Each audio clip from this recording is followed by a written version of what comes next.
Hi, Miss Eglin here. Today I'm going to be reading Chapter 4 of Lois Lowry's The Giver. Jonas rode at a leisurely pace, glancing at the bike ports beside the buildings to see if he could spot Ashers. He didn't often do his volunteer hours with his friend because Asher frequently fooled around and made serious work a little difficult. But now, with 12 coming so soon, and the volunteer hours ending, it didn't seem to matter. The freedom to choose where to spend those hours had always seemed a wonderful luxury to Jonas. Other hours of the day were so carefully regulated. He remembered when he had become an 8, as Lily would do shortly, and had been faced with that freedom of choice. The 8s always set out on their first volunteer hour, a little nervously, giggling and staying in groups of friends. They almost invariably did their hours on recreation duty first, helping with the younger ones in a place where they still felt comfortable. But with guidance, as they developed self-confidence and maturity, they moved on to other jobs, gravitating towards those that would suit their own interests and skills. A male 11 named Benjamin had done his entire nearly 4 years in the rehabilitation center, working with citizens who had been injured. It was rumored that he was as skilled now as the rehabilitation directors themselves, and that he had even developed some machines and methods to hasten rehabilitation. There was no doubt that Benjamin would receive his assignment to that field and would probably be permitted to bypass most of the training. Jonas was impressed by the things Benjamin had achieved. He knew him, of course, since they had always been group mates, but they had never talked about the boy's accomplishments because such a conversation would have been awkward for Benjamin.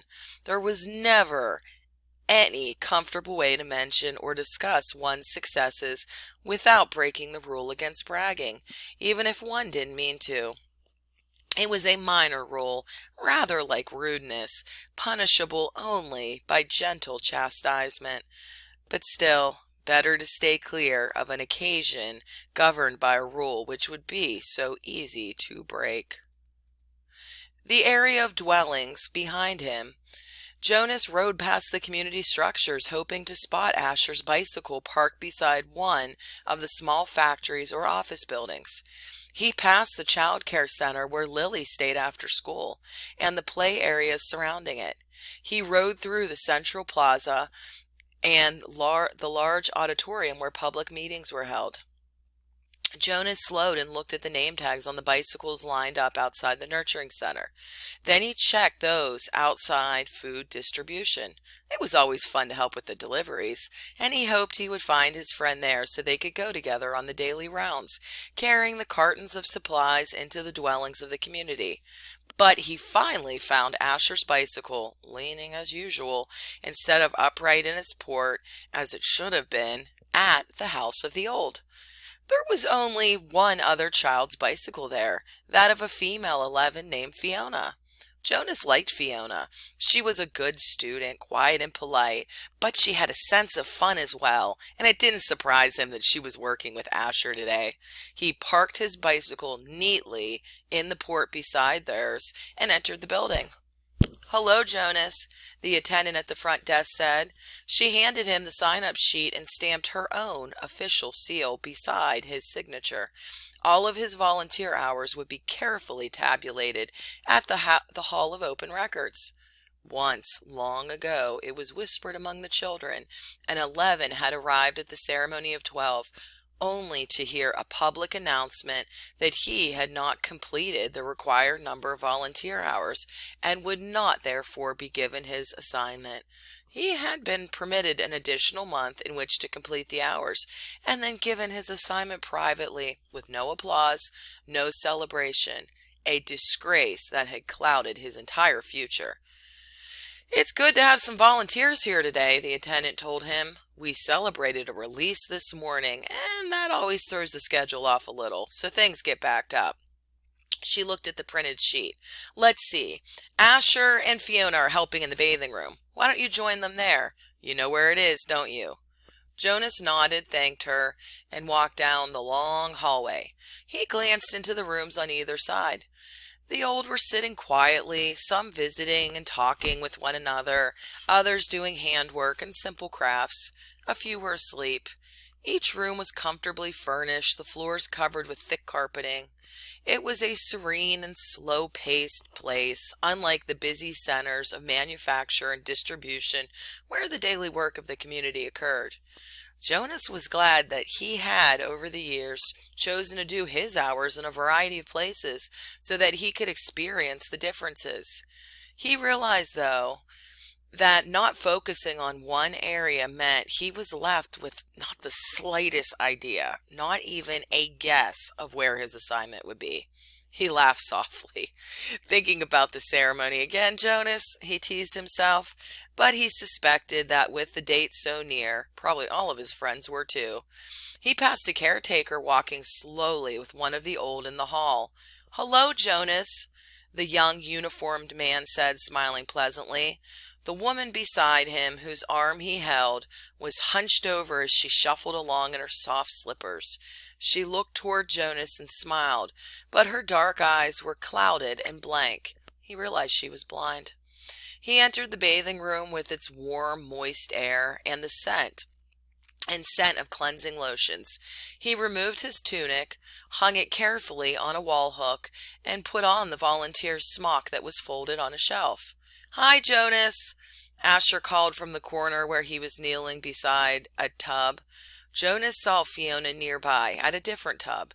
She looked up and smiled at him, but she was busy, gently washing a man who lay in the warm water. Jonas greeted them and the caretaking attendants at work nearby. Then he went to the row of padded lounging chairs where others of the old were waiting. He had worked here before. He knew what to do. "Your turn, Larissa," he said, reading the name tag on the woman's robe. "I'll just start the water and then help you up." He pressed the button on a nearby empty tub and watched as the warm water flowed in through the many small openings on the sides. The tub would be filled in a minute and the water flow would stop automatically. He helped the woman from the chair, led her to the tub, removed her robe, and steadied her with his hand on her arm as she stepped in and lowered herself. She leaned back and sighed with pleasure, her head on a soft cushioned headrest.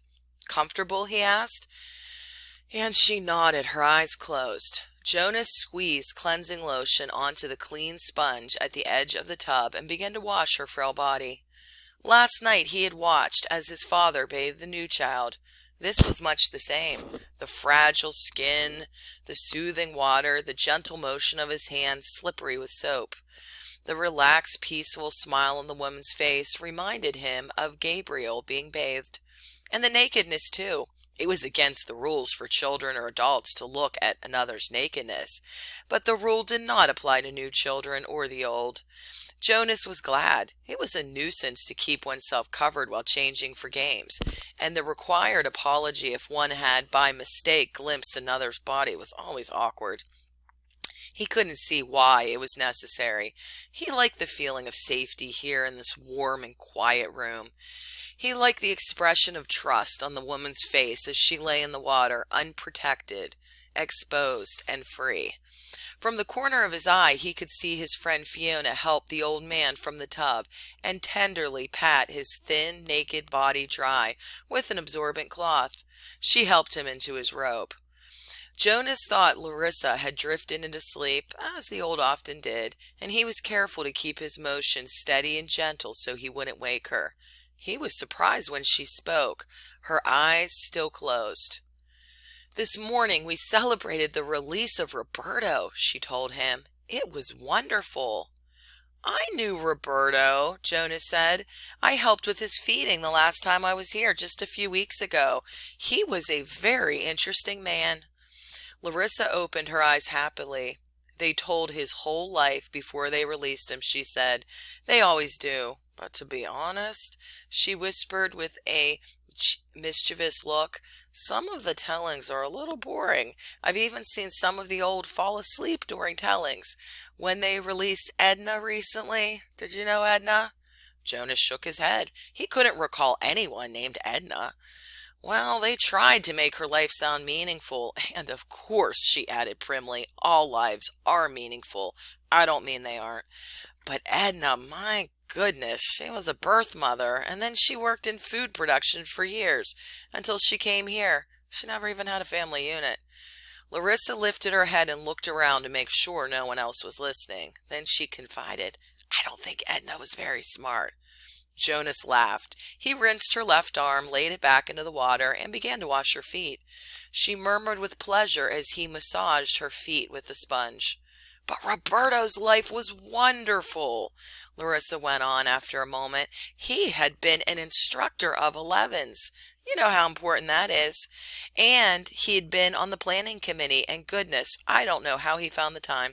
He also raised 2 very successful children, and he was also the one who did the landscaping design for the Central Plaza. He didn't do the actual labor, of course. Now you're back. Lean forward and I'll help you sit up. Jonas put his arm around her and supported her as she sat. He squeezed the sponge against her back and began to rub her sharp-boned shoulders. Tell me about the celebration. Well, there was the telling of his life. That is always first. Then the toast. We all raised our glasses and cheered. We chanted the anthem. He made a lovely goodbye speech, and several of us made little speeches wishing him well. I didn't, though. I've never been fond of public speaking. He was thrilled. You should have seen the look on his face when they let him go. Jonas slowed the strokes of his hand on her back thoughtfully. Larissa, he asked, what happens when they make the actual release? Where exactly did Roberto go? She lifted her bare wet shoulders in a small shrug. I don't know. I don't think anybody does, except the committee. He just bowed to all of us and then walked, like they all do, through the special door in the releasing room. But you should have seen his look. Pure happiness, I'd call it. Jonas grinned. I wish I had been there to see it. Larissa frowned. I don't know why they don't let children come. Not enough room, I guess. They should enlarge the releasing room. We'll have to suggest that to the committee. Maybe they'll study it, Jonas said slyly, and Larissa chortled with laughter. Right, she hooted, and Jonas helped her from the tub. End of chapter 4.